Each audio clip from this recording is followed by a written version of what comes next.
추수감사주일입니다. 예배는 하나님을 높여드리는 찬양이기도 합니다. 그런데 이 추수감사주일을 하나님께 감사로 드리는 이 예배의 날에 준비되어져 있는 찬송이 없으면 안 되겠다 하는 그런 마음이 있었습니다.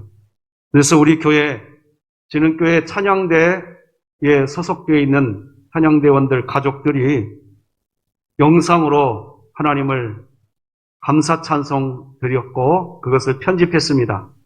앞에 강단에 불을 꺼주시고 먼저 이 찬양 하나님께 올려드리겠습니다.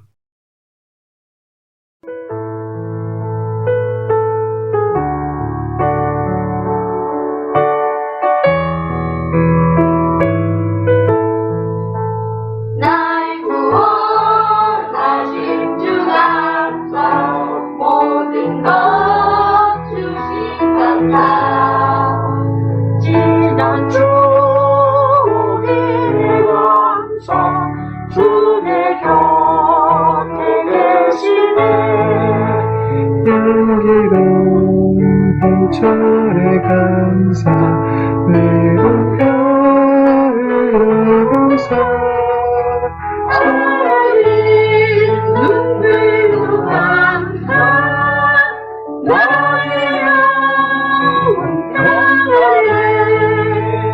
응답하신 기도 감사 거절하신 것 감사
진흥교회 성도 여러분, 함께 감사드려요. 해피 추수감사절!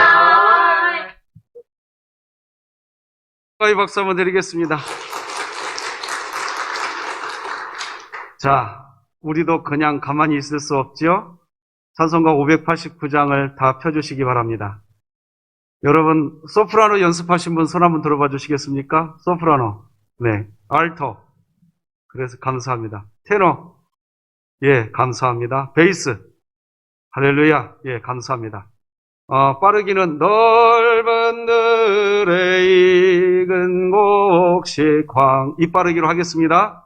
자, 진흥교회 찬양대 여러분, 일어서 주시기 바랍니다. 다 일어서주셨습니다. 찬송가 589장 1절로 4절까지 하나님께 준비된 찬양 올려드리겠습니다.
착석해 주시기 바랍니다. 각 가정에서 이렇게 준비하셔서 하나님께 찬양하게 되니까 참 감격스럽습니다. 여러분, 기독교 신앙에는요, 화목제라는 것이 있습니다. 화목제는 하나님과 친밀함을 위해서 성도들이 자발적으로 드리는 기쁨의 제사입니다. 제사의 분위기는 그래서 파티 형식입니다. 오늘 예배가 그런 화목제와 같은 그런 예배이며, 구약시대 화목제사, 이 예배 제사를 드리고 난 후에는 그날 드린 제물을 성도들이 다 함께 나눠 먹으면서 파티를 했습니다. 그래서 우리 오늘 진흥교회도 오늘 추수감사주일 이 예배를 드리고 나서 우리 성도 여러분들과 맛있는 떡을 나누려고 봉사부하고 각 여전도회에서 아침 일찍부터 준비해 두었습니다. 오늘 이 예배가 하나님과 화목한 예배가 되시기 바랍니다. 그런 은혜가 넘쳤으면 좋겠습니다. 제니스 캐플린이 쓴 감사하면 달라지는 것들이라는 책이 있습니다.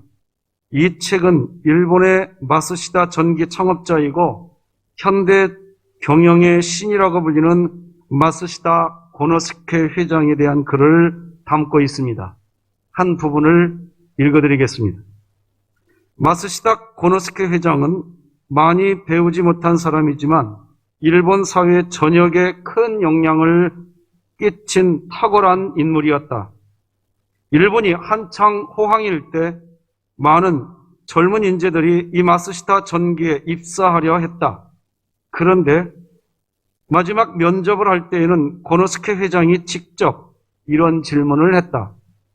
당신이 회사에 올 정도로 탁월하게 준비된 것이 운이 좋기 때문이라고 생각하는가?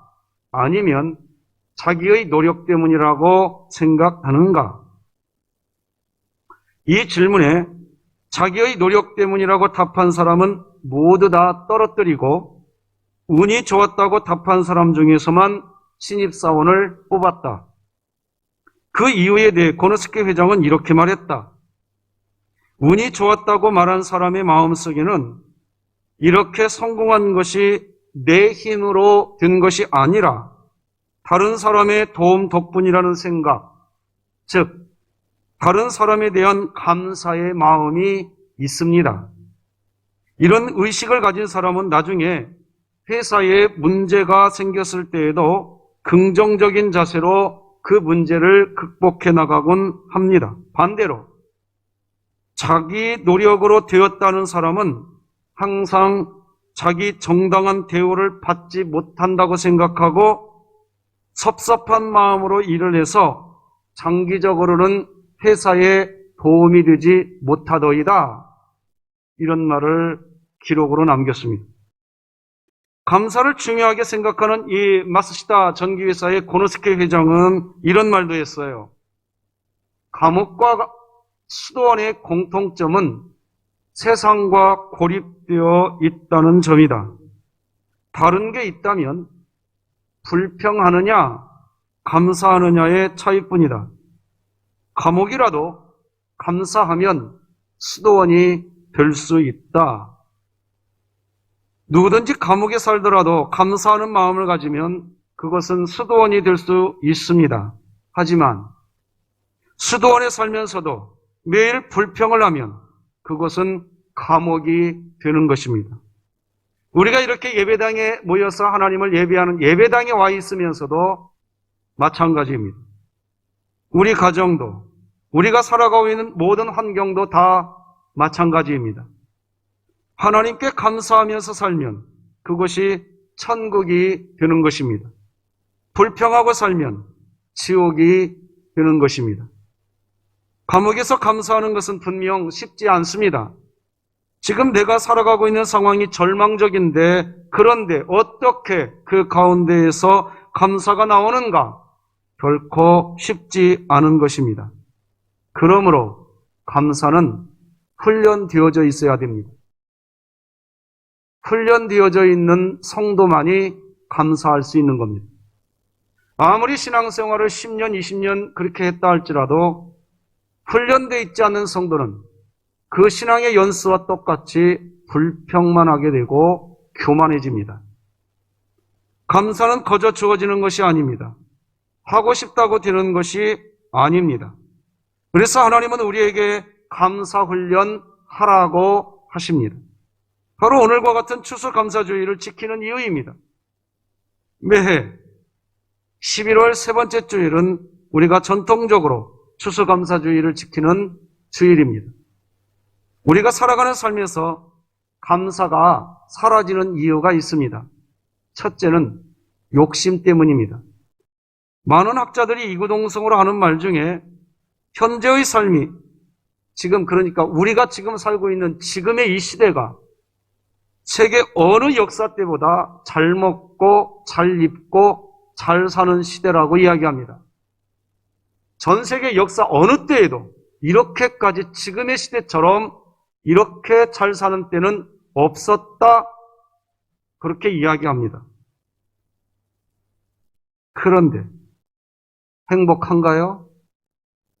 이 질문에 그렇지 않다고 대답하는 사람들이 너무나 많습니다.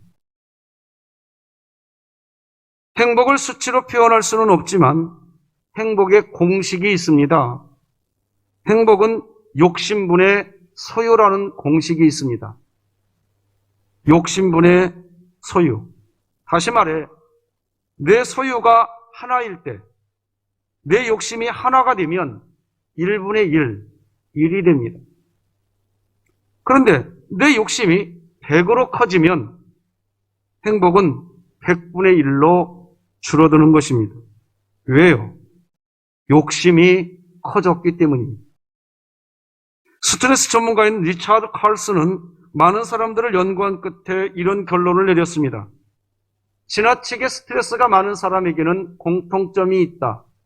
그들은 현재 자신이 가지고 있는 것에 대한 의미를 생각하지 않는다. 오히려 자기가 원하는 것, 가지지 못한 것, 되고 싶은 것, 거기에 초점을 맞춘다. 다시 말하면 욕망지향적 세계관을 가지고 있는 것이다. 이미 내게 주어진 현실의 의미, 그 소중한 가치와 그 속에 있는 하나님의 뜻을 알지 못한 채 내가 가지지 못한 욕망만을 바라보며 살아가는 것이다. 그래서 스트레스를 받는다는 것입니다. 이런 사람들이 자주 하는 말이 있답니다. 이것만 이루어지면 행복할 텐데. 이런 말이랍니다. 그런데 문제는 자기가 원하는 그것을 얻었을 때 얻은 것에 감사하면서 행복을 누려야 하는데 그렇지 못하고 또다시 말을 한답니다. 바로 이것만 이루어지면 행복할 텐데. 그러면서 살아간다는 겁니다. 욕심 때문에 감사가 다 사라지는 겁니다.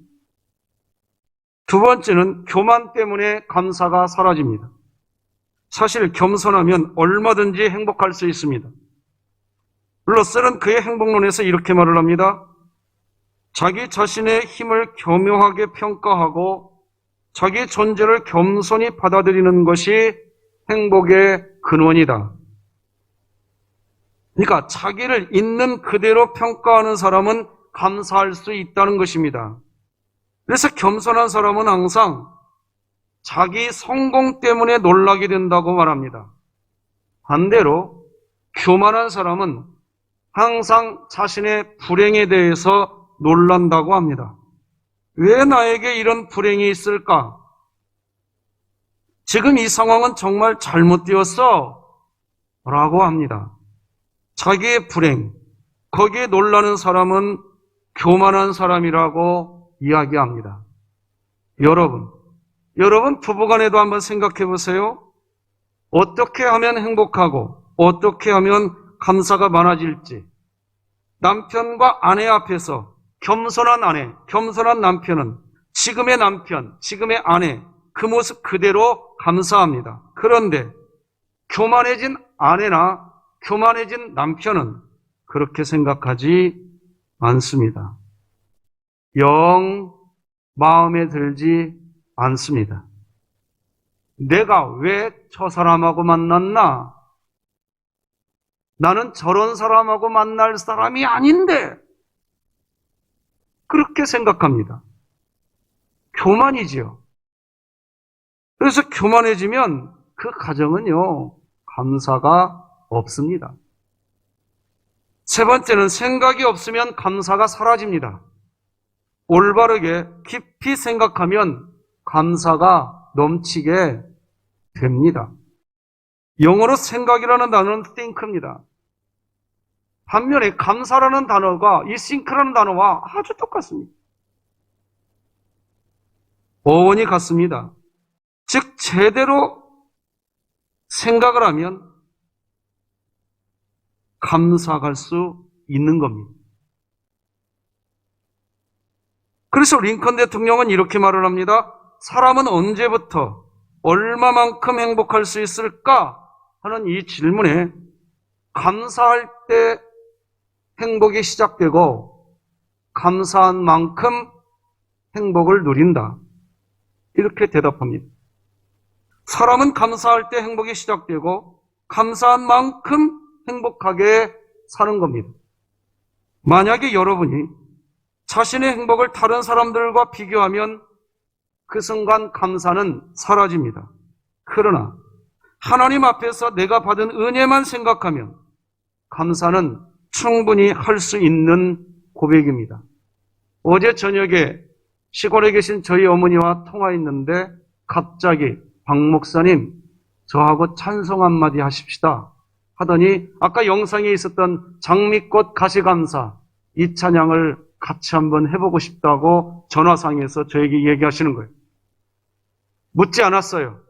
어머니가 왜 그 말 하는지.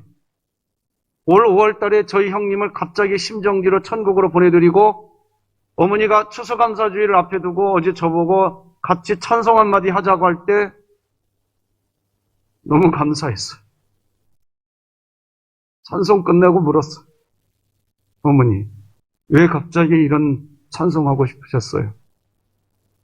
어제 아침에 새벽 예배 드리는데 추수감사주의를 준비를 하려고 새벽 예배 드릴 때 기도하는 도중에 뭐가 감사한가? 그런데 갑자기 가슴에 치고 들어오는 생각이 있었답니다.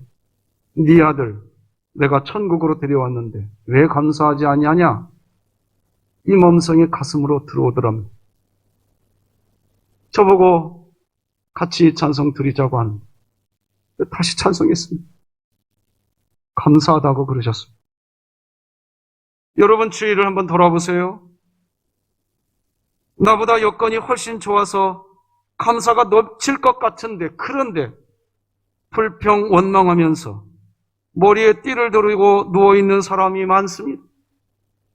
저 사람은 정말로 힘들고 어렵겠다고 생각했는데 얼마든지 감사하면서 사는 사람도 제 눈에 띕니다. 어디에서 차이가 나는 것일까요? 생각의 차이입니다. 무엇을 어떻게 바라보느냐에 따라서 원망도 할 수 있지만 감사로 바뀔 수도 있습니다. 오늘 본문을 보면 예수님께서 사마리아 지방으로 가시다가 문둥병 환자 10명을 만나게 됩니다. 사회로부터 격리된 나병 환자 10명이 예수님께 가까이 다가오지도 못한 채 멀리서 예수님을 부릅니다. 그게 12절 13절입니다. 한 마을에 들어가시니 나병 환자 10명이 예수를 만나 멀리 서서 소리를 높여 이르되 예수 선생님이여 우리를 불쌍히 여겨주시오. 선생님 우리를 불쌍히 여겨주십시오. 멀리 서서 예수님께 가깝게 다가가지도 못하고 이렇게 외치는 것은 사람들에게 버림받은 이 나병 환자들의 피 맺힌 소리입니다. 그때 주님은 그들을 향해 이 피 맺힌 절규를 듣고 이야기하십니다. 우리 14절 다 같이 한번 읽어보십시다. 시작. 보시고 이르시되 가서 제사장들에게 너희 몸을 보이라 하셨더니 그들이 가다가 깨끗함을 받은지라. 예수님은 그들을 고쳐주셨습니다.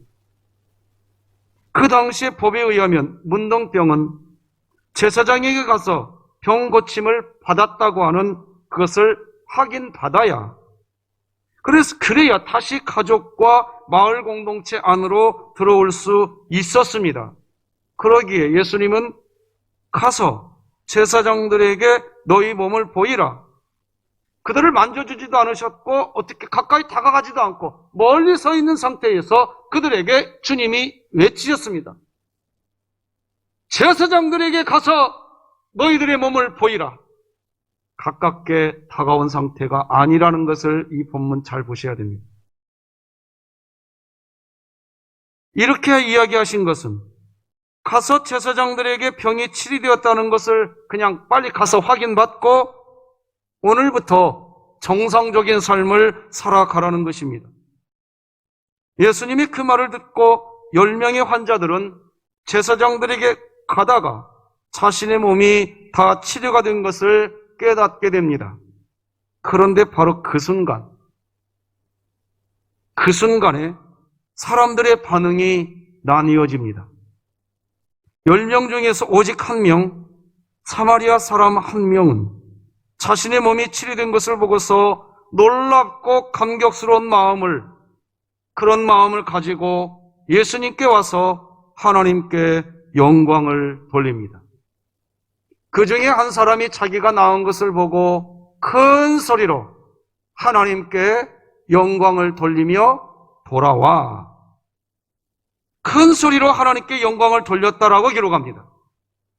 큰 소리로 하나님께 영광을 돌렸다고 하는데 이 상황에서 어떻게 하는 게 큰 소리로 하나님께 감사하다고 하는 영광 돌리는 소리일까요? 오 하나님, 제가 치료되었습니다. 아니면 오 하나님, 감사합니다. 이렇게 외쳤을 것입니다. 오늘 추수감사주일, 우리도 동일하게 한번 외쳐봅시다. 시작. 오 하나님, 감사합니다. 할렐루야. 그렇게 놀라고 감격하고 소리를 지르면서 예수님의 발 아래에 엎드렸다고 16절이 기록합니다. 예수의 발 아래에 엎드려 감사하니 그는 사마리아 사람이라.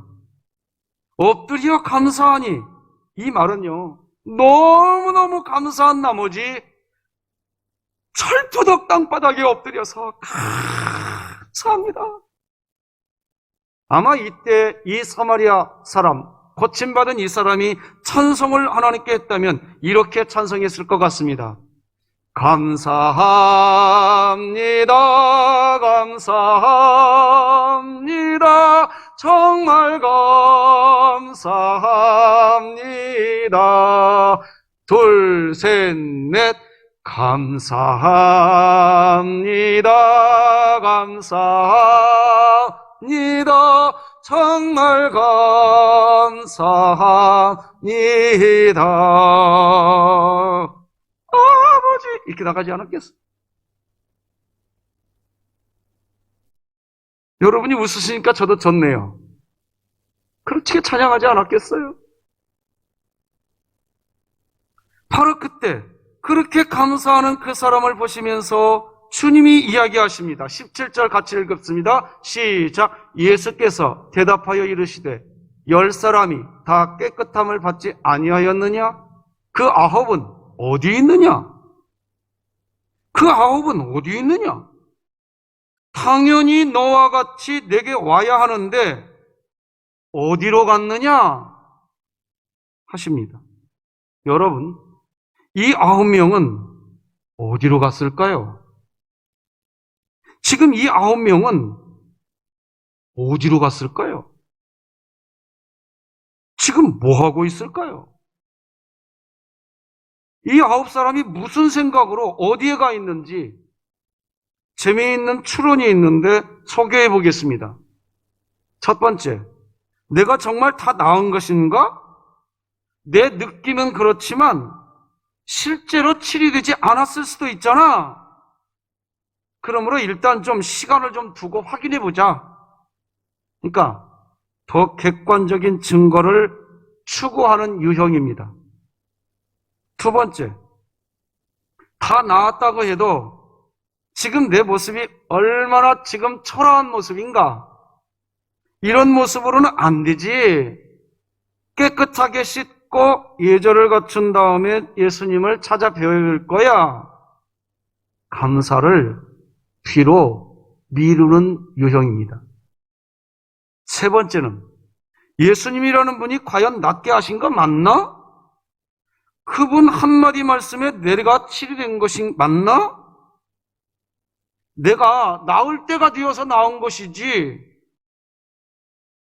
내가 나을 때가 되어서 나온 것인지 그 사람이 나를 고쳤어? 자기 치료를 합리화하는 유형입니다. 네 번째는 그분이 나를 치료했다고 해도 그분이 나를 위해 해준 게 뭔가? 저기 멀리 있어서 나를 만져주기라도 했어? 나에게 안수라도 한번 해줬어? 나에게 가까이 와주기라도 했어? 저기 멀리 있어서 제사장들에게 가서 보이라 외친 것밖에 없잖아. 은혜를 축소하는 유형입니다. 마지막 다섯 번째는 다시 가서 고맙다고 말을 하면 사람들이 몰려올 것이고, 그렇게 되면 귀찮고 시끄러워질 것이니 그냥 속으로 그냥 조용히 감사하지 뭐. 감사를 표현하지 못하는 유형입니다. 그렇습니다.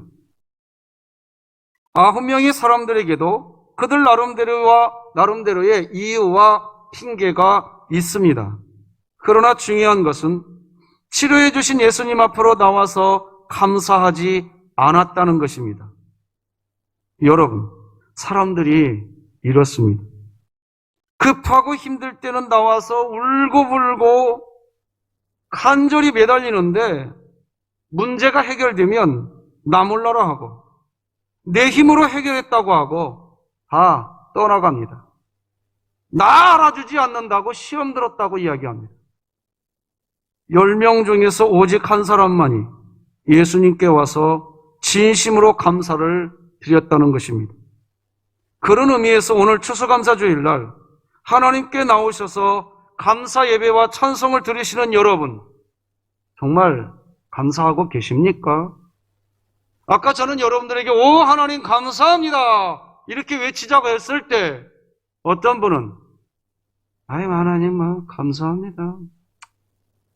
혹시 그러지 않으셨어요?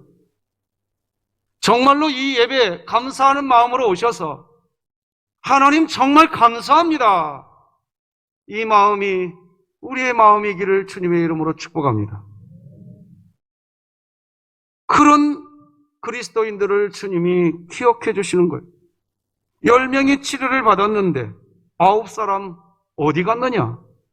이 질문 속에는 배은망덕한 인간을 향한 하나님의 서운함과 분노가 들어 있습니다. 너희들은 어찌하여 감사하지 않는가?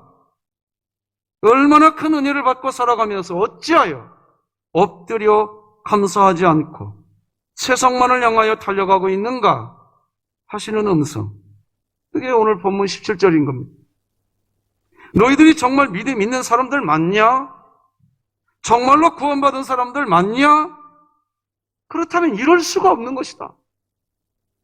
여러분, 지금 우리의 상태는 어떻습니까? 지금 이 자리에 있는 것이 내 힘으로 산 것인가요? 저는요, 진짜 가끔 교회에서 저희 집까지 가다 보면 소방서 사거리를 건너가야 될 때가 있어요. 분명히 보행자 신호등 불 켜진 거 보고 건너가는데 제 뒤쪽에서 따라오는 어떤 차들이 우회전하려고 하고 지나갈 때가 있습니다. 내가 딱 한두 발만 먼저 나갔어도 그 차에 칠 때가 가끔 있었어요. 그때마다 나는 하나님께 감사. 이 차가 휙 하고 지나가는 순간 나 그 자리에서 어떻게 들 것 같아? 내 힘으로 사는 것 같지 않습니다. 오늘도 여기 서 있는 이 자리가 하나님의 은혜인 줄 믿습니다. 그래서 저는 우리 진흥교회가 6일 동안 세상에서 살다가 감사한 마음을 담고 주일날 이렇게 예배 드릴 때마다 준비된 예배, 준비된 찬양이 우리 교회 안에 하나님께 감사한 마음으로 매 주마다 그렇게 올려지도록 성도님들께 이야기해 드려야겠다는 생각이 있습니다. 여러분, 추워지는 날씨에 언제 다시 예배당 예배가 전면적으로 멈춰들지 모릅니다. 어제 보니까 또 확진자가 200명이 넘어서 1.5단계로 올리네 안 올리네. 만약에 2.5단계로 올라가면 우리 또다시 예배당 예배 못 드립니다. 자, 그런데 우리 교회 지금 현재 지난주에도 말씀드렸지만 주일 낮 예배를 드리고는 있지만 여러분 곰곰이 한번 생각해 보세요. 오늘 589장 집에서 찬송 준비하고 예배당에 오니까 여러분의 마음이 어떠했습니까? 준비된 찬양을 준비하고 예배당에 왔을 때와 그냥 왔을 때와 분명히 달랐을 겁니다. 아까 589장 찬양할 때 준비하지 않았던 분은 그냥 앞에 보고 평상시와 똑같이 입만 열었다 닫았다 마치 물고기, 죄송하지만 물속에서 뻐끔뻐끔 하듯이. 그러나 집에서 그 찬송 음원을 들으면서 내가 이 찬양 하나님께 올려드릴 거야. 나 이번 주일날 교회 예배당에 가면 나 이 찬양 준비해서 하나님께 찬양 드릴 거야 했던 분은 지금 영적 상태가 확연하게 다를 겁니다. 똑같은 자리에서 예배 드리지만 어떤 분은 이 예배에 지금 제 눈에 벌써 들어와요. 눈물을 훔치면서 하나님께 예배할 수 있는 이 자체가 너무 감격스러워서. 성도 여러분, 만약에 또다시 예배당 예배가 멈추게 된다고 한다면 집에서 영상 틀어놓고 뒷짐지고 예배 드렸어. 이 정도 예배 드리고 싶지 않다는 겁니다. 가정에서 예배 드리든 집에서 예배 드리든 성경 본문 촬영 3인의 교회를 중심으로 하든 개인적으로 하시든 가족 단위로 하시든 나는 성도 여러분들이 예배에 직접 참여하는 일이 지금 이 시대에 있어야겠다. 그래서 부탁드립니다. 가능하면 다 참여하십시오. 목사님, 나는 혼자서 신앙생활해서 우리 가족에서 나 촬영해 줄 사람이 없어요. 우리 교회는 친절한 금자씨라고 몇 번 말씀드렸습니다. 매주 토요일날 오후 2시에서 3시, 주일날 오후 2시에서 3시 교회로 오시면 촬영해 드리겠습니다. 여러분, 준비된 찬양이 있는 예배, 하나님께 올려드리는 준비된 찬송이 있는 예배, 우리 교회가 드릴 수 있도록 전 성도 여러분 마음을 모아주시기 바랍니다. 그렇게 해야 됩니다. 하나님께 감사한 마음이 없는 9명의 사람들은 그들을 향한 주님의 서운함과 분노를 우리가 깨닫게 되기를 바랍니다. 예배당에 오면서 우리가 주일날 예배당에서 예배 드리는데도 다시 말하지만 그런 찬송이 없으면 준비된 찬송이 없단 말입니다. 회중 찬양하지요. 예배당에 와서 찬양하지요. 그러나 나 오늘 예배당에 가서 이 찬송 하나님께 올려드릴 거야 라고 하는 찬송이 있는 예배, 그 예배 드리고 싶었습니다. 코로나19로 우리가 힘들다는 것만 보지 말고 우리가 이런 상황에서도 여전히 우리를 지켜주시는 하나님께 감사하고 있는지 확인해 보시기를 원합니다. 우리는 너무도 욕심이 많고 너무도 교만하고